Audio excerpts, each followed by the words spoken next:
Welcome to the deep dive. Today, we're really trying to cut through the noise surrounding data governance in Malaysia. Mhm. We're taking a critical look at the training needed for the Personal Data Protection Act, the PDPA, specifically focusing on those big 2024 amendments and, maybe even more pressing, the new 2025 guidelines. Absolutely. And this isn't just, legal theory. This is about resilience. For your organization. Exactly. Yeah. If you handle any personal data at all, customer lists, employee records, marketing info, anything, Right. then yeah, this is directly relevant. Here's the relevant. And compliance now, it's really not just for the legal team or IT anymore. It's become an organization-wide competence issue. Everyone needs some level of understanding, from HR right through to sales. That scale, that need for everyone to get it. That's why the training approach is so interesting. We looked at this e-learning course solution. The self-paced one. Yeah. Interactive, self-paced. Only needs about 3 hours, apparently.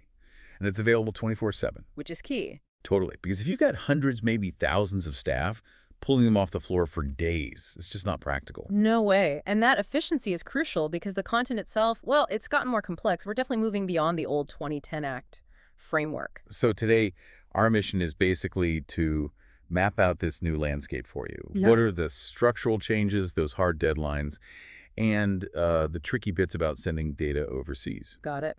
Let's dive in. Okay, let's start with those foundations shifting. The 2024 amendments, you said they signal a move towards more accountability. What's the biggest change there? Well, the big theme is definitely that shift from sort of passive compliance to real demonstrable accountability.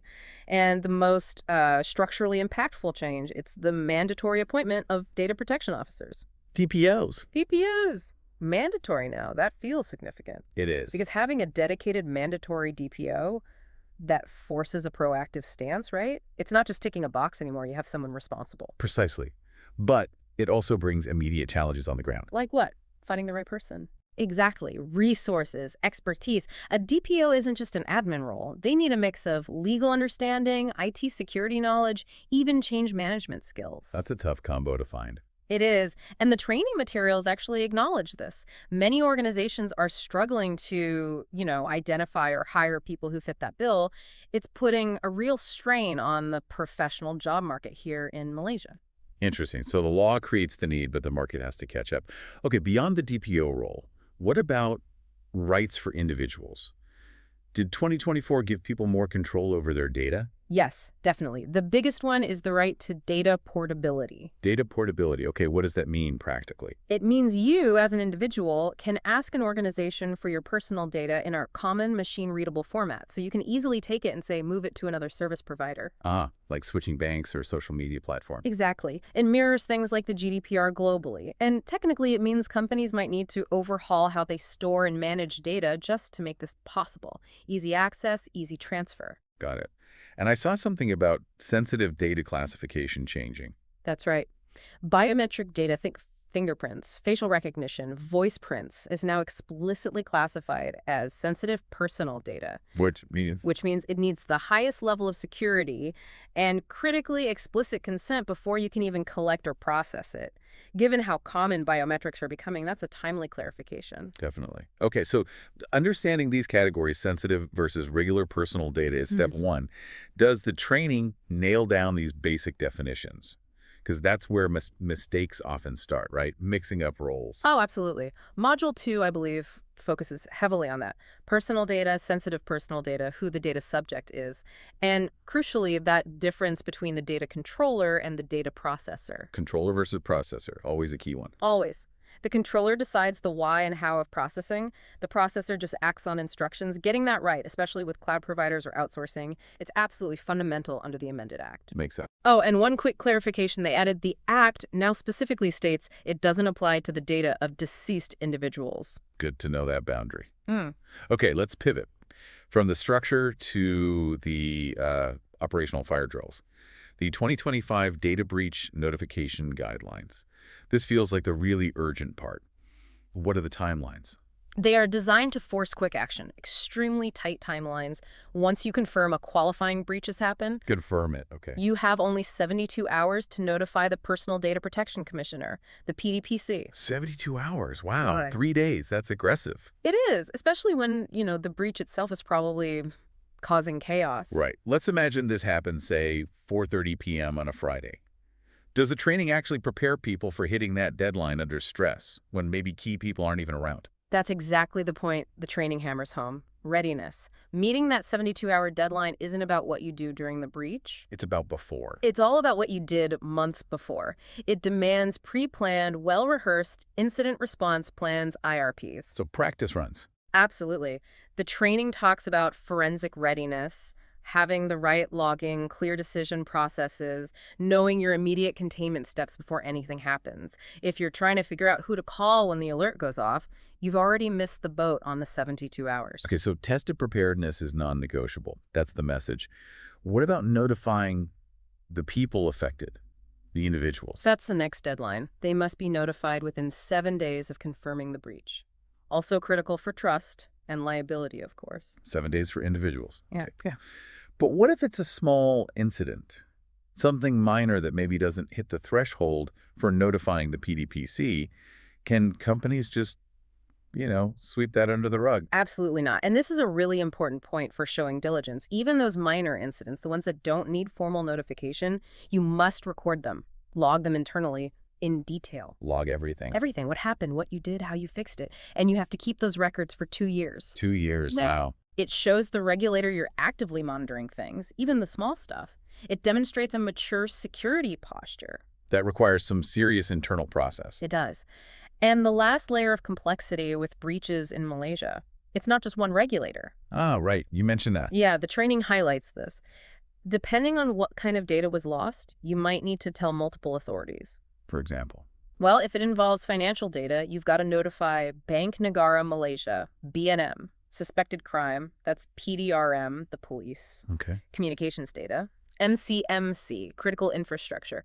That brings in NCSA, the National Cybersecurity Agency. So the response really depends on the type of data breached, not just the breach itself. Exactly. It adds another layer to that incident response plan. You need to know who to call for what. Okay, helpful clarification. Let's switch gears one more time. The global challenge, transferring personal data outside Malaysia. What's needed now to do that legally? This is, one of the more technical bits. Fundamentally, it's about due diligence. You have to ensure the receiving country and the entity there offers an adequate level of protection compared to our PDPA. Adequate protection. How do you judge that? Well, the old grounds like consent or contract necessity still exist, but the burden of proof, the scrutiny, is much higher now. Which brings us to the TIA. The Transfer Impact Assessment. Right. Why is that mandatory now? What does it actually involve? Okay, so the TIA is a formal mandatory risk analysis. It specifically forces the data controller here in Malaysia to look hard at the legal system of the country they're sending data to. The legal system itself, not just the company receiving it. Precisely. The key question is, does that country's law, especially around government access or surveillance, potentially undermine the protections the PDPA guarantees? So you have to assess if, say, foreign intelligence could legally grab that data in a way that wouldn't be allowed here. Exactly that. It's a proactive check on state-level risks to the data. Okay, that's a significant hurdle. So it's not just checking if they have a privacy law, but if their whole legal environment holds up. What if the TIA shows a gap? What tools do companies use then? Right. If there's a gap, you need bridging mechanisms. The two main ones are BCRs and SECs. BCRs. Binding corporate rules. Think of these as internal rules for big multinational companies. They set consistent data protection standards for transfers within their own corporate group across borders, ensures everyone in the family plays by the same rules. Okay, internal rules for internal transfers. Makes sense. And SECs. Standard contractual clauses. These are the external tool. They're basically pre-approved contract templates. You use them between the Malaysian controller and the foreign receiver. Right. They contractually force the receiver to uphold PDPA-level standards regardless of what the local law in their country might lack. They create a contractual bubble of protection. Got it. So BCRs for internal group stuff, SECs for external partners. Essentially, yes. For companies doing a lot of international data work, mastering BCRs and SDCs is now, pretty much essential. That definitely drives home the complexity there. Okay, let's bring it back to the main goal of this training we've been discussing. It's about embedding all this into daily work, right? Not just theory. The PDPA itself rests on 7 core principles, like security, notice, and choice. How does the training make sure those actually get applied day to day? That's really the focus of the final part of the course. Practical application. It uses scenarios, tools, things to help people translate those principles, like, say, the security principle, into actual updates for their workflows, their tech settings, the company policies they use every day. Because it connects the law to the job. Exactly. The aim is genuine embedded compliance, making sure everyone, not just managers, applies the rules consistently as part of their normal work. Which makes the logistics of getting this training out there even more critical. So for organizations listening who are thinking, okay, we need this, what are the practical details? The investment for this Nur Inspirasi training package. Right, the investment. It's priced for accessibility, really, thinking about mass rollout. It's Ringgit Malaysia, 230, RM 230 per person. 230 ringgit for the full course covering all these amendments and the 2025 guidelines. That's right, the whole package. That seems pretty efficient for a 3-hour certification, given the complexity.